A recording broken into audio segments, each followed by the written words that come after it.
Australia's suburban developments are expanding outward at a record pace, pushing the boundaries of our major cities further into the horizon every year.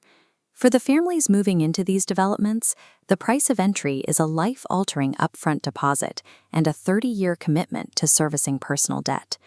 This chart compares national economic averages over the last 2 decades. While average wage growth has remained largely flat, national property values have followed a steep exponential climb.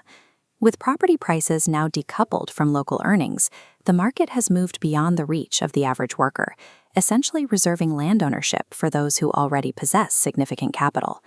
This economic wall has led thousands of people toward the tiny house movement as a logical, lower-cost response to the housing crisis.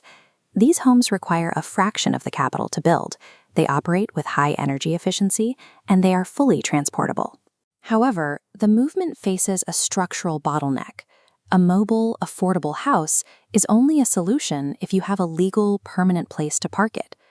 Buying a single micro plot of land for one tiny house is rarely possible. The real estate market is geared toward developers who purchase massive tracts of land, not individuals looking for a small, affordable slice.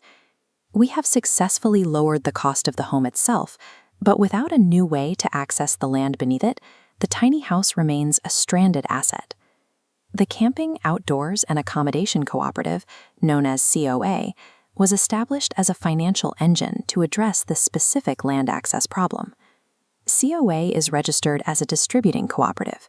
This legal structure allows the organization to bring in investment from the community and engage those same people as active members in its projects. To lower the barrier to entry, the cooperative shatters the high property cost into hundreds of micro-investment shares. Australians pool resources, purchasing a minimum 10 shares at $250 each. Thousands of these shareholdings aggregate into a significant pool of collective capital. This model allows the group to secure land without the need for traditional bank loans, turning small personal savings into a powerful tool for land acquisition.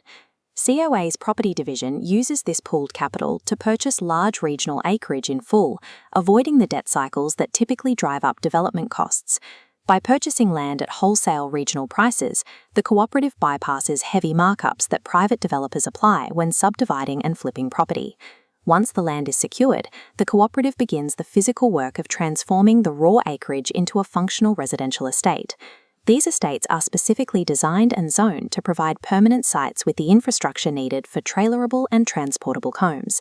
The result is a purpose-built tiny house village. It is funded and directed by the people who live there, removing the reliance on commercial real estate developers.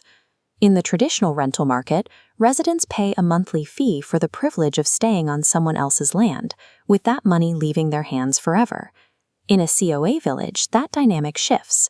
The resident is a fractional shareholder of the estate, meaning their contributions cycle back into the maintenance and improvement of the land they actually own. Because the land is owned collectively by its residents, the risk of sudden eviction or arbitrary rent increases from a profit-seeking landlord is removed. This structure provides a level of long-term security that was previously only accessible to those who could afford a traditional mortgage. By moving from a tenant to a stakeholder, the resident gains a permanent say in how their community is managed. A distributing cooperative functions as an active enterprise designed to generate its own revenue from various activities on the land. For example, COA estates often include sites for short-term visitors in caravans or motorhomes, which brings external revenue into the cooperative. When the cooperative generates a surplus from these activities, the rules allow that profit to be returned to the resident shareholders as a financial dividend. This model operates on a single core principle: land should be built for its owners, not for profit.